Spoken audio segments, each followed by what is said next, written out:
আপনি ডিএম এর কাছে আমার ইন্ডোর স্টেডিয়ামের জন্য 5 কোটি টাকা দিয়েছেন। আমি দিয়েছি। হ্যাঁ, রাজ্যসভা এমপি থেকে ম্যাম পেয়েছি আমরা। রাজ্যসভার মেম্বারদের।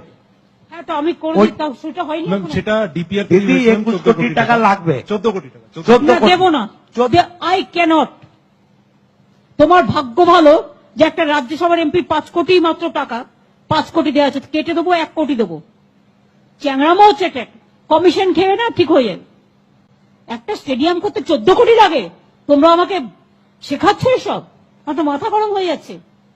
Too much. তোমার স্টেডিয়াম কেটে দেবো আমি, আমাকে এসব কথা বললে। ভাগ করে খাওয়ার চেষ্টা করো, একা সব খাবো হয় না। ভাগ করে খাওয়ার চেষ্টা করো, একা সব খাবো হয় না। ভাগ করে খাওয়ার চেষ্টা করো।